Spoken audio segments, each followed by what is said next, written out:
আজ আমরা কথা বলবো টলিউডের সবচেয়ে আলোচিত ঘটনা উদয় প্রতাপ সিং এবং তার স্ত্রী অনামিকা চক্রবর্তী আর আছে পরিণীতা ধারাবাহিকের মুখ্য নায়িকা ঈশানী চট্টোপাধ্যায়।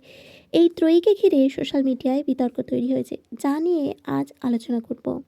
আর সাথে রয়েছে অনামিকা কি সত্যি বদলে গেছে নাকি ওই আসল প্রবলেম।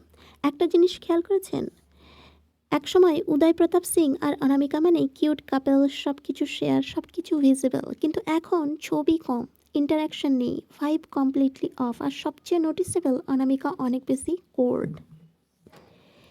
আর আগে যেটা ছিল সেটা হলো সিম্পল, রিলেটেবল, আর এখন যেটা দেখা যাচ্ছে অনামিকার I don't care vibe, limited circle, strong blunt replies. শুনতে পাওয়ারফুল লাগে, কিন্তু অনেস্টলি বললে অনেক সময় এটা অ্যাটিটিউড হিসেবেও লাগে। আর এখানেই কোশ্চেন ওঠে, এটা কনফিডেন্স নাকি অ্যারোগেন্স। এবার একটু জানিয়ে রাখি, একটি অ্যাওয়ার্ড শোতে ঈশানী উপস্থিত ছিলেন না, সেখানে উপস্থিত ছিলেন অনামিকা, উদয়ের স্ত্রী। ফ্যানরা বলেছে অনামিকার উপস্থিতির কারণেই ঈশানীর অনুষ্ঠান এড়িয়েছে, কারণ ঈশানী অনামিকাকে চেনেন এবং এই পরিস্থিতি এড়াতেই তিনি এটি করেছেন। কারণ অনামিকা পজিটিভ, টক্সিক এবং স্ট্রং প্রেজেন্সি কারণেই ঈশানী এটি অ্যাভয়েড করেছেন। নেটিজেনদের একাংশ মনে করেছেন অনামিকা উদয়ের সঙ্গে এতটাই কাছের যে ঈশানীর অনস্ক্রিন কেমিস্ট্রি উদয়ের সাথে ঠিক রাখতে পারছে না। কিন্তু বাস্তবতা হলো ঈশানী নিজেই এড়িয়েছেন, নতুনভাবে কঠোর পরিশ্রম করছেন এবং কোনো কনফ্লিক্টে লিপ্ত হতে চাননি। কারণ 2025 সালে অক্টোবরের প্রায় দিকে তখন খুব গুঞ্জন উঠেছিল যে উদয় এবং অনামিকার মধ্যে ডিভোর্স হতে চলেছে, আর এই কারণটা কোথাও না কোথাও ঈশানীর নাম এসে গিয়েছিল। কারণ অফ স্ক্রিন বন্ধুত্ব আর অনস্ক্রিন কেমিস্ট্রি এই দুটোই অনামিকা সহ্য করতে পারছিল না এবং সেটি ইনসিকিউরিটি ফিল করছিল। মাঝে মাঝে সেটে চলে যাওয়া, তার আগে এরকমও আমরা দেখতে পাই বা শুনতে পাই।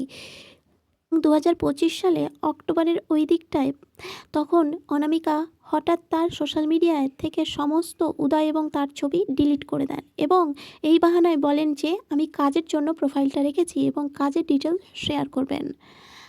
অনামিকার স্ট্রং ব্যক্তিত্ব এবং স্পষ্টভাষী আচরণ কিছু দর্শকের চোখে টক্সিক মনে হচ্ছে, কিন্তু বাস্তবে এটি কেবল ব্যক্তিগত জীবন পরিচালনার অংশ। ঈশানীও এটাই বুঝেছেন এবং কনফ্লিক্ট এড়িয়েছেন। সেই কারণে এইবার ওই শোতে বা ওই অ্যাওয়ার্ড ফাংশনে পরিবার অ্যাওয়ার্ডে নায়িকাই ছিল না। এখানেই মূল বিষয় হলো রিয়েল লাইফ এবং অনস্ক্রিন লাইফের পার্থক্য। উদয় এবং ঈশানী অনস্ক্রিন কেমিস্ট্রি সুপারহিট, তাদের অফ স্ক্রিন বন্ধুত্ব অনেকের পছন্দ, কিন্তু রিয়েল লাইফে উদয়ের পাশে অনামিকা থাকায় ফ্যানদের মনে হয় এইভাবে কি সবসময় পেছনে পড়ে থাকা, বা অর্থাৎ ফ্যানরা বুঝতে চায় কেন অনামিকা সবসময় এত ডমিনেটিং পার্সন বা প্রভাবশালী। On screen life, real life, কারণ রিয়েল লাইফ আর অন স্ক্রিন লাইফ দুটোই তাকে বুঝতে হবে, কিন্তু এখানে এই বিষয়ে অনামিকা ইনম্যাচিওর হ্যান্ডেল করছে। উদয়কে নিয়ে অনেক বেশি ইনসিকিউরিটি ফিল করে। উদয়ের কাজের জায়গায় সেই স্পেসটা না দিয়ে নিজের প্রেজেন্স ইনভলভ করাটাই দর্শকের চোখে আরও বেশি লাগছে। আর অপরদিকে গ্রিন ফ্ল্যাগ হাজবেন্ড সবসময় সাপোর্ট করছে। রিসেন্ট একটা পরিবার অ্যাওয়ার্ড শোতে তিনি সবার সামনে অনামিকাকে রেসপেক্ট দেন এবং সেখানে তিনি জানান তার সাফল্যের পিছনে রয়েছে অনামিকা। আর এই নিয়ে মানুষের কোনো অভিযোগ নেই, বরঞ্চ প্রশংসায় পেয়েছে। কিন্তু যখন লাইমলাইটটায় ঈশানীর পাওয়ার দরকার, সেখানে সেই লাইমলাইটটা তাকে না দিয়ে, অর্থাৎ সেই নায়িকাকে না দিয়ে, যে সিরিয়ালের হিট তাকে না দিয়ে নিজেকে হাইলাইট করাটা একদম আননেসেসারি আর বিরক্তকর বিহেভিয়ারের মধ্যে পড়ছে। অনামিকাকে এই নিয়ে যখন ট্রোল করা হচ্ছে, তখন অনামিকা নিয়ত বলছেন ট্রোলিং বা গুজব নিয়ে মাথা ঘামানো হবে না। তার বক্তব্য, ব্যক্তিগত জীবনে কে কার পাশে থাকবে সেটা তার আর উদয়ের সিদ্ধান্ত। তিনি স্পষ্ট ভাষায় জানান যে ফ্যানদের ধারণা সবসময় বাস্তবতা নয়। স্ক্রিনে ডায়লগ, আমাদের রিলেশনশিপ আমাদের নিয়ন্ত্রণে। ফ্যানরা মন্তব্য করেছেন অনামিকার এই আচরণ উদয় ও ঈশানীর অনস্ক্রিন কেমিস্ট্রির সঙ্গে কনফ্লিক্ট তৈরি করেছে। তারা লিখেছে অনামিকা সবসময় পেছনে নেই, বরং সব নিয়ন্ত্রণ করছে, কিন্তু বাস্তবে ঈশানী নিজের নিরাপত্তা এবং পেশা দায়িত্বের জন্য অনুষ্ঠান এড়িয়েছেন আর অনামিকা তার মতো জীবন যাপন করছে। এবার আর এইগুলো সব কিছু গ্রিন ফ্ল্যাগ অনুযায়ী বা সাপোর্টিভ হাজব্যান্ড হিসেবে উদয় সেটা সাপোর্ট করছে। এবার একটু প্যাটার্ন দেখুন। নীল ভাট, ঐশ্বরিয়া শর্মা, গুম হ্যাঁ প্যার কিসি কি, সিরিয়ালের রিয়েল লাইফ হাজব্যান্ড ওয়াইফ, এখানেও calm husband, strong outspoken wife, result relationship issue plus toxic tag. আজ same set up, Uday calm, Anamika distant and planned. তাই মানুষ বলছে হিস্ট্রি রিপিট হচ্ছে।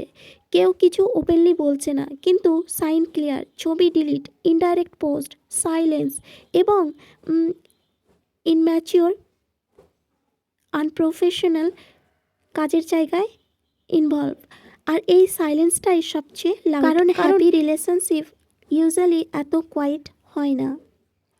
সব কিছু মিলিয়ে একটা ন্যারেটিভ তৈরি হচ্ছে যেখানে উদয় লুকস স্টেবল আর অনামিকা লুকস কমপ্লিকেটেড। আর অনেস্টলি সবাই একই দিকে পয়েন্ট করলে কিছু না কিছু তো থাকে, তাই না? তাহলে এখানে শেষ প্রশ্ন, অনামিকা কি সত্যি বদলে গেছে নাকি ওর আসল নেচারটাই এখন সামনে আসছে? কারণ সব স্টোরিতে ভিলেন একদিনে তৈরি হয় না, ধীরে ধীরে রিভিল হয়। কমেন্ট করে বলুন এ বিষয়ে আপনার মতামত। অনামিকা মিস আন্ডারস্টুড না দ্য রিয়েল প্রবলেম? যদি ভিডিওটা ভালো লাগে তাহলে একটা লাইক করুন, আর এরকমই তথ্য পেতে দ্য বং স্পিল চ্যানেলটি সাবস্ক্রাইব করে পাশে থাকুন।